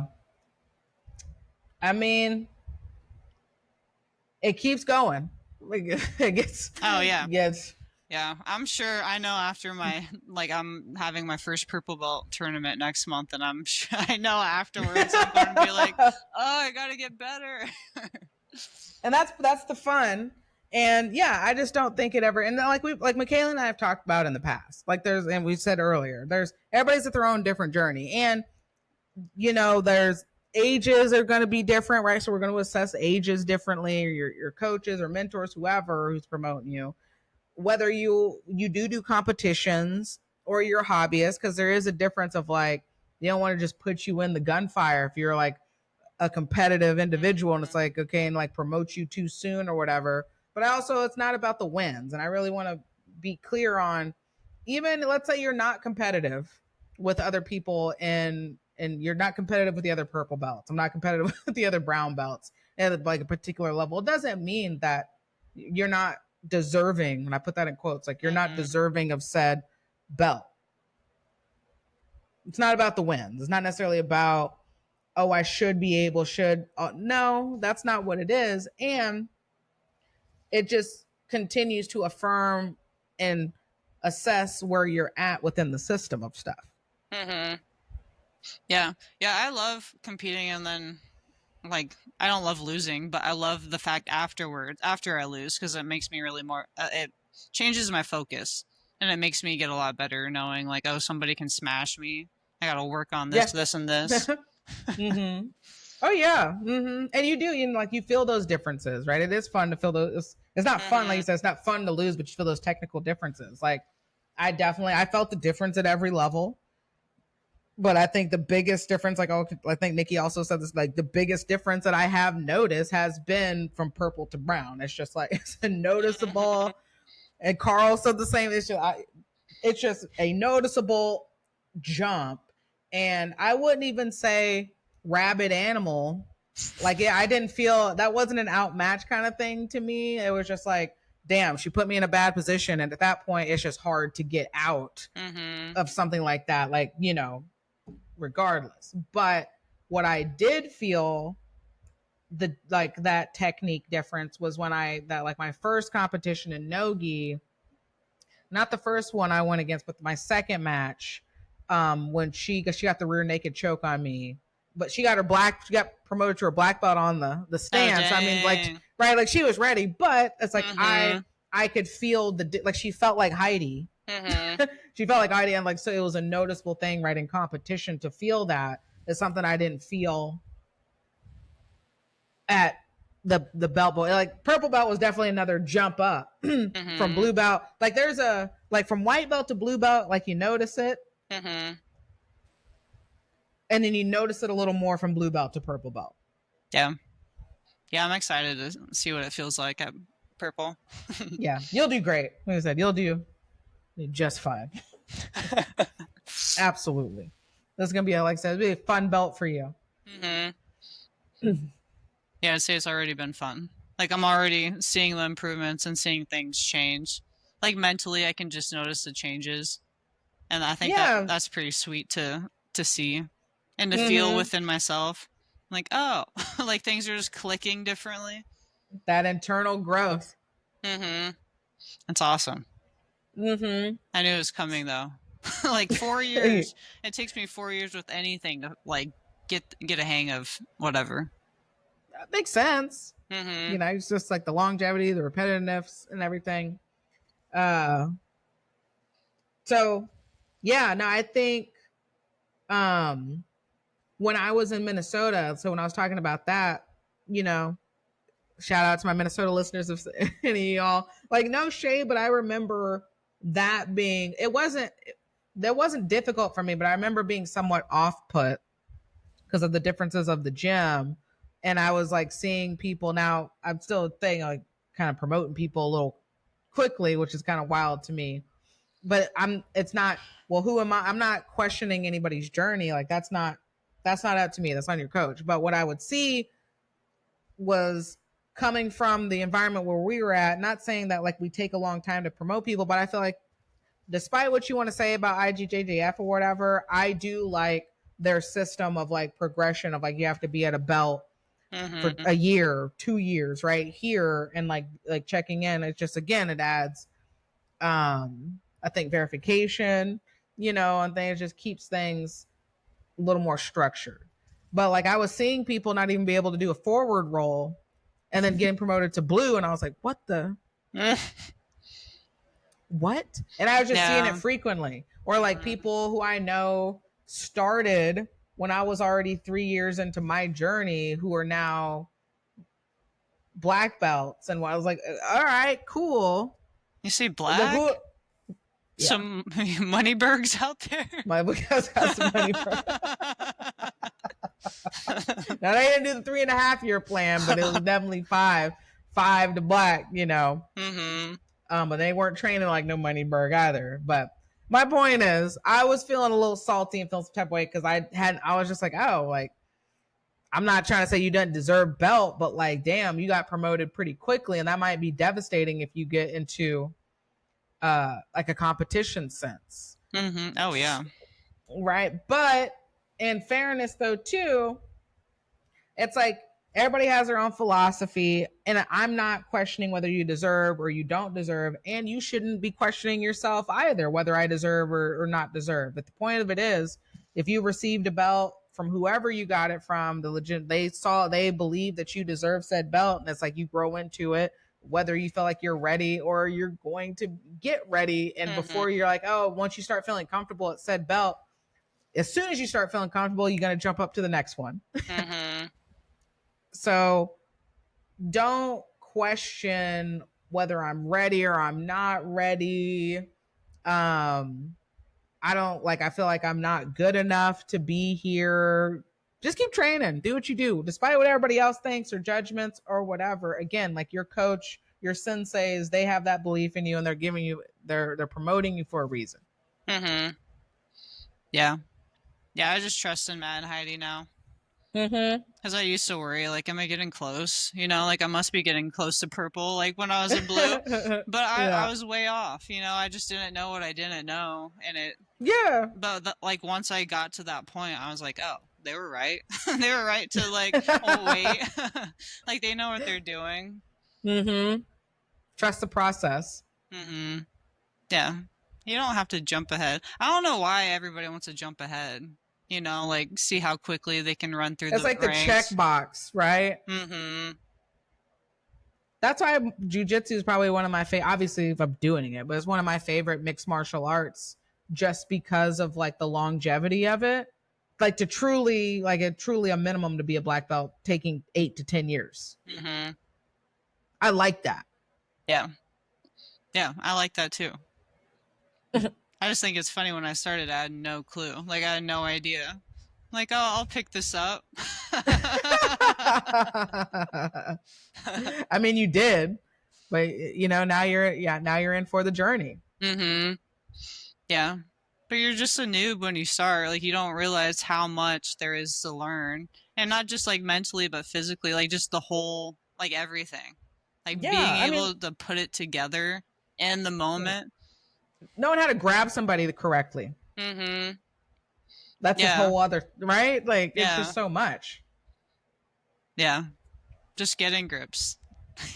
Like thinking about like your first couple weeks as a white belt, like trying to grab somebody's lapel, like that's difficult. But now, like years down the road, it's like natural. Like you can make that grip and like a secure grip easily. That's just that muscle memory. Yep. I bet Moneyberg doesn't have that. Moneyberg definitely does not have muscle memory at all. So yeah, I guess if I can give any advice to any of y'all out there struggling with the imposter syndrome, no, it's not going to leave. It comes in waves, or it's about, so how are you not reacting? How are you going to respond to it? Do you affirm that I'm an imposter and like, yep, I am? Or do you like, no, I feel that way. It doesn't mean that I am. I'm on my own path. I'm on my own journey. I'm not the belt. Yeah, that's a big one. Mm-hmm. Mm-hmm. Yeah. Because what are you going to do? Like type of, right? You might be black belt, get tapped out by a blue belt, or get caught, or whatever. That's going to happen. Mm-hmm. It's just like, all right, your ego might sting a little bit, but like that doesn't mean like, oh my gosh, I don't need to be a black belt anymore. I don't need to be this color belt because I got tapped out by a lower belt. Or like, it doesn't mean that. It doesn't mean that. That'd be frustrating though. Be a it black would be. Belt. Right. I'm not saying it would be. Cross collar choking you. God damn. They would never get those grips again, ever, for life. I hope that doesn't happen when I'm a black belt. Yeah, hey. We'll see. Things can happen. Yeah. Well, anything else for topic before we get to our Zen? Our Zen? No. Yeah. All right. Get the sticks. She's got the sticks. I'll see what happens today. Enlightened ones, let's go.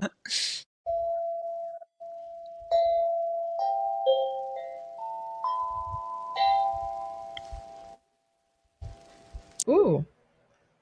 Yeah. Okay. Yeah. Nice. I like the, it's like a, what is it, arpeggio? Is that what they call it? Like a little double note? Oh, I don't know. I don't know. These players like, yeah, that's what it probably wasn't. I'm not sure. All right, enlightened ones. Now that we're feeling zen, we are in it. You feeling grounded?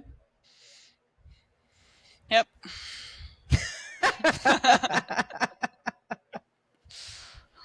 All right, so we get into our zen. We're talking about imposter syndrome and all of that. The rank doesn't make you the warrior, enlightened ones, and anything. Your CEO status. You ain't shit. You know what I mean? You big ball and you a manager out here somewhere. You ain't shit.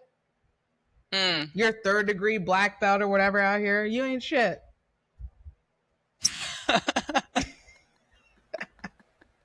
That's right. I'm going to say that with my whole chest. Yeah. Some of the managers at Hallmark need to hear that. You ain't shit. You ain't shit out here. Go find me another card. Okay? Fine. It's true. You're not your rank. Hey, another one. You're not your credentials. You ain't shit. Mm-hmm. You're not your credentials. You're not all that. It's about the journey, right? Detaching yourself from that external validation and engaging in internal growth. Doesn't mean we can't acknowledge it, right? I'm not shitting on the achievement. I'm not shitting on the credential. I'm not shitting on your status and whatnot. I'm just saying if you are putting yourself, you envision yourself in totality as this. I am such and such black belt. I am such and such Hallmark manager. Mm-hmm. And that makes you above people or above anybody else. Absolutely not. And you're not below anybody. Yeah. Even if a few weeks ago, you said our topic of the week was it's not about your record, it's your essence. That applies here too. That's right. That is right. It's not about your record. It's about your essence. And so it's the exact same thing. Those of you thinking, oh my gosh, I don't feel like I deserve this, or such and such didn't deserve it, or I did deserve it, or whatever, just know. Yeah, that's being petty. Exactly right. Like just know on all levels. Don't block yourself from your growth. When you're blocking yourself from your growth, you say things like I don't deserve it or I do deserve it. Like, and not in like I do, not saying like I deserve it all Kendrick, kind of like, oh my gosh, yes, I do deserve happiness. I do. Yes, of course you do. But what I'm meaning is like when you feel like you deserve something in terms of like that where it comes with the demeaning or looking down on the next person or something else, right? Mm-hmm. That's not it. Mm-hmm. Yeah, that's not cool. No, not at all. We got to be better. You got to be better. And I think we see it too. And like, we can say the bro culture, but the females are in that too sometimes, is people acting like their rank, whatever that might look like, right? Yeah. I just had an image come to my mind. Dang. Wait, somebody we know or somebody random? Someone we know. Dang, you have to tell me off the pod. Sorry, Lyman. You know. I probably do. We have a blue belt friend who walks pretty tall. Yeah, we know who it is. Love you. Yep. But yeah, shoulders a little different. Mm-hmm. Does that happen to everyone? Or not everyone, but a lot of people when they get their blue belts, like they start like thinking highly of themselves? I think so. I think it's like the blue belt thing. You're like, yeah, you really are feeling yourself at that point. And you're just like, I mean, yes, we want the confidence, right? But I mean, at the same time, we don't want the cockiness, like we've talked about. Confidence, not cockiness, people. We're recircling back to some of that.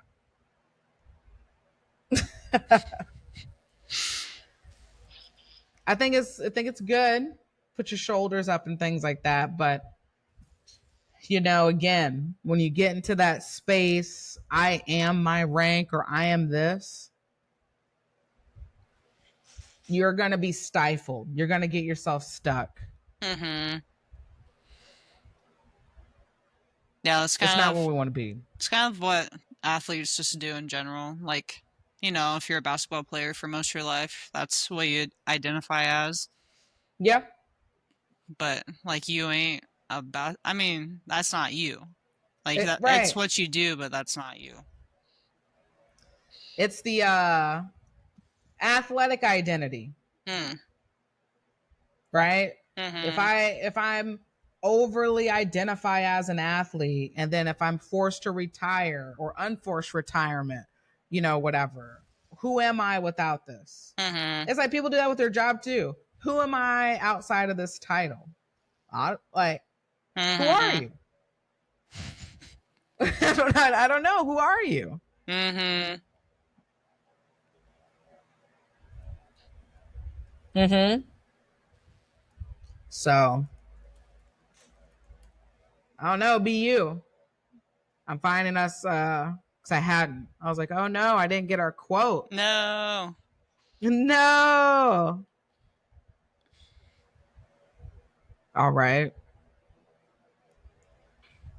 I don't know anything else you can offer the people when it comes to their rank, feeling imposter, showing up. Like how do you like what do you do when you're feeling imposter syndrome? Like what would you do if you were feeling that way? Well, one, like I always say, like we said last week, you ain't gotta lie to kick it. I can acknowledge things that maybe are areas of improvement, but it mean it's not a weakness in terms of unless I say it's a weakness, it's going to be negatively impactful for me. So I don't think it's for me, it's not about being overly positive, but it's also not being wildly critical of myself, but being Mm-hmm. honest. So I can challenge, right, and invest in the areas I need to so I can be better or whatever in these places I want to be, but also um reaffirming I'm doing my best, and if I don't know, I'm going to figure it out and things like that. I talked about I had a lot of imposter syndrome. I think it's normal, like as a grad student, doc student, like, oh my gosh, like I shouldn't be here. They're gonna find me out. But it's like they admitted me for a reason, right? Mm-hmm. Like I'm in these spaces for a reason. I think also like having trusted mentors. I think just in like jujitsu and then like my college professors, like just affirming things like we don't know everything and it's okay that you don't know everything. Like Mm-hmm. ask questions, or them being those mentors or leadership people being just as curious as you, I think also trickle down and like help me in those spaces with maybe imposter syndrome. You have imposter syndrome around Matt and Heidi, they'll get your little ass together real quick and tell you stop thinking that's not what it is. Mm-hmm. Reframe and get it together. Mm-hmm. Just embracing your humanness. I think, you can be accountable, but embrace your humanness. Like nothing's perfect. All right. Yeah, that's how I go about it. Ooh, I got it. Okay. Yeah.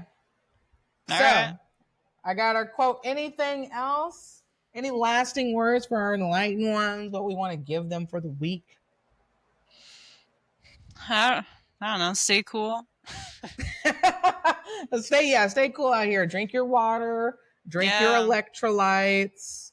Um, don't be outside longer than you need to.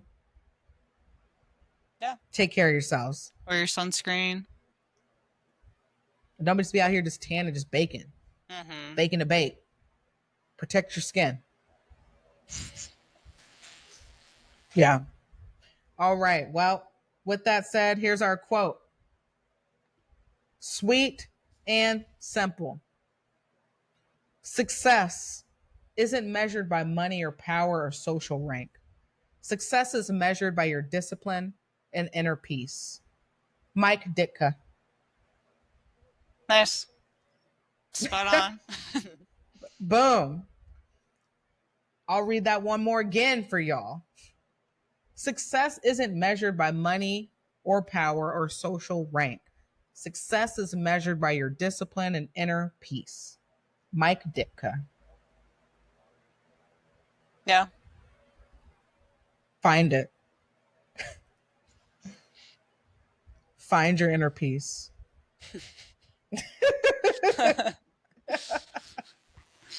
Anchor yourself. Believe in self. We always say, find your people. That's what keeps you grounded, keeps you honest, keeps you supported.